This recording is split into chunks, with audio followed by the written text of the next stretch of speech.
नमस्कार। आज हम क्वेश्चन आंसर करेंगे कंप्यूटर सिस्टम और व्यू की। जो हमने चैप्टर रीड किया था उसी की क्वेश्चन आंसर है। पहला क्वेश्चन है word processor, desktop, publishing program are the example. ये बेटा आपके सॉफ्टवेयर के एग्जांपल होते हैं। अगर क्वेश्चन आया होता आंसर में आपका एप्लीकेशन सॉफ्टवेयर और सिस्टम सॉफ्टवेयर दोनों होते तो फिर हम एप्लीकेशन सॉफ्टवेयर को चूज करते। नेक्स्ट है ऑपरेटिंग सिस्टम। ऑपरेटिंग सिस्टम और हमारा लैंग्वेज प्रोसेसर दोनों ही हमारे सिस्टम सॉफ्टवेयर के क्या है, पार्ट है। ए डिस्क सेगमेंटर इज अ एग्जांपल। ये किसका एग्जांपल होता है? ये एप्लीकेशन सॉफ्टवेयर का एग्जांपल होता है। या यूटिलिटी प्रोग्राम, ये बेटा यूटिलिटी प्रोग्राम होता है ना कि हमारा application software. Flash memory and blue रे डिस्क ये क्या होती है? ये दोनों हमारी हार्डवेयर सॉफ्टवेयर। ये अगर देखो यहाँ पर क्वेश्चन डिपेंड करता है आंसर हमारा कि क्वेश्चन क्या है, ठीक है। तो ये हमारा क्या है, हार्डवेयर है। वैसे ये हमारी ऑप्टिकल डिस्क होती है और स्टोरेज का अगर आता तो वो हम स्टोरेज पे जाते। फ्लैश मेमोरी क्या है? फ्लैश मेमोरी हमारी क्या होती है, पेन ड्राइव को ही हम फ्लैश मेमोरी बोलते हैं। और फ्लैश मेमोरी हमारी क्या होती है, सेकेंडरी मेमोरी होती है। Which of the following memory type will store the data और इंफॉर्मेशन परमानेंटली? रैम, रैम नहीं करती भाई। यहाँ पे कैशे, ये भी नहीं। फ्लैश मेमोरी और हार्ड डिस्क ये दोनों ही हमारी सेकेंडरी मेमोरी होती है। फिर नेक्स्ट क्वेश्चन आता है which of the following memory type can't store the data और इंफॉर्मेशन परमानेंटली?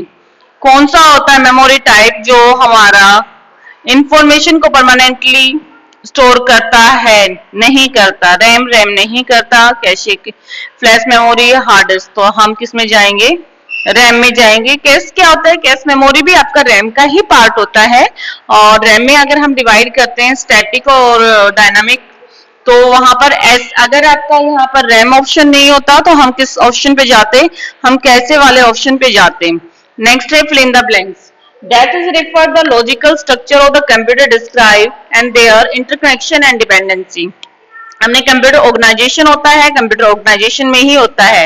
रैम और रोम किसके पार्ट होते हैं? इंटरनल मेमोरी, मेन मेमोरी के पार्ट होते हैं।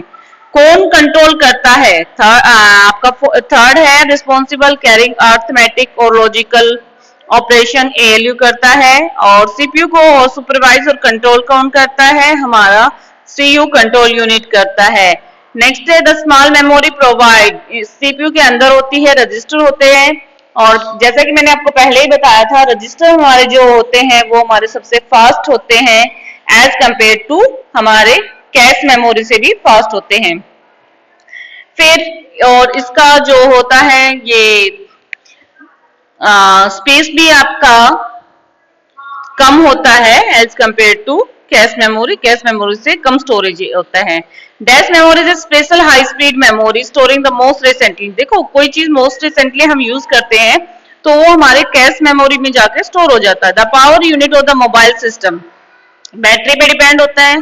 The set of the program necessary to carry out operation and take pertaining to a specific application are called, उसे हम एप्लीकेशन सॉफ्टवेयर बोलते हैं। सॉफ्टवेयर दैट कंट्रोल और manage the internal computer operation, जो internal computer के operation करते हैं, जो कंप्यूटर के लिए रिक्वायरमेंट जरूरी होते हैं, उसे हम सिस्टम सॉफ्टवेयर कहते हैं। Utility program are a type of the application software. देखो यहाँ पर ना कंफ्यूज करने का था, ऊपर जो दे रखा था आपकी एमसीक्यू, उसमें देखो एप्लीकेशन हमें ही पता है दो टाइप होती है, सिस्टम और एप्लीकेशन। और ये यूटिलिटी प्रोग्राम भी है। तो यूटिलिटी प्रोग्राम भी हमारा किसके अंदर आता है? हमारा एप्लीकेशन सॉफ्टवेयर के अंदर